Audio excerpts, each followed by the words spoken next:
જય સચ્ચિદાનંદ. આ દિવસના પુરુષાર્થમાં આપણે જે હમણાં લીધું છે કે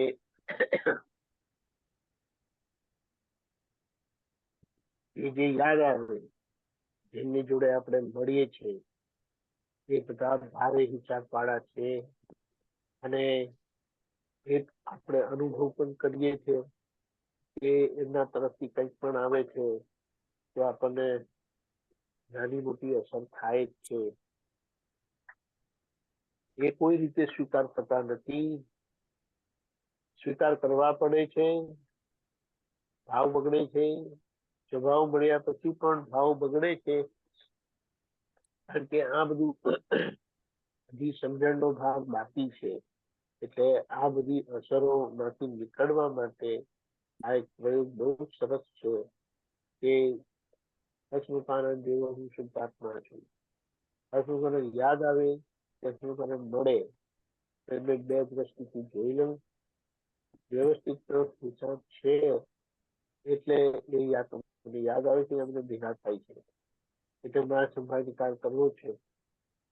એટલે હવે શું કરવાનું? તો કે આ બધી એમના તરફથી જે બધી અસરો આવે છે ને મને એમાંથી નીકળવા માટે આપણે હું અશોકાનંદજી જેવો શુદ્ધાત્મા છું, હું અશોકાનંદજી જેવો શુદ્ધાત્મા છું. આ આપણે બોલતા નથી પણ બોલવા સાથે આપણી ચિંતન થાય છે, અને એ ચિંતનના આધારે પછી એમના તરફથી આપણે જે ભેદભાવ છે એ બધો નીકળી જાય. અને ભેદભાવ નીકળી જાય તો કેવું છે, ગમતા માણસ આપણને કાંઈ પણ કે, કાંઈ પણ કરવા કે આપણે ખોટું નથી લાગતું.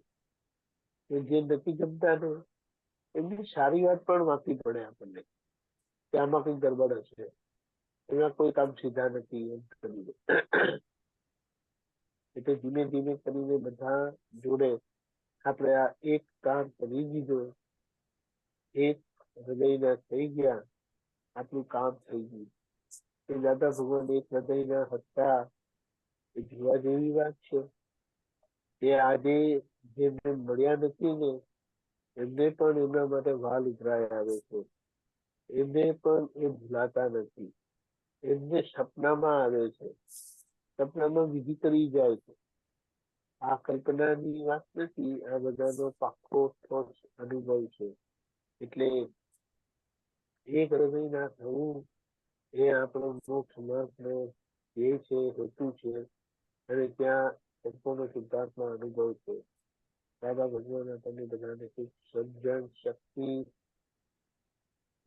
સાથ આપે કે આપણે ખાલી બોલતા ના રહીએ, આ બધા પ્રયોગો કરીને એ જ વિજ્ઞાનને, એ જ સિદ્ધાંતને જીવી જાણીએ તો એ દાદા આપણી અંદર જીવતા કામ કરશે. એનો સ્વાદ આપણને આવશે પહેલો, અને બધાને ચોક્કસ આવે જ્યાં ગયા ત્યાં. અરે કોઈ આપણને યાદ કરશે ને તો એમને દાદા દાદા થઈ જશે. હમણાં તો આપણે યાદ આવે છે કે ક્યાં ભૂત ક્યાંથી યાદ આવી ગયા, હમણાં સવારના ક્યાંથી યાદ આવે. એટલે અહીંયા આપણે આ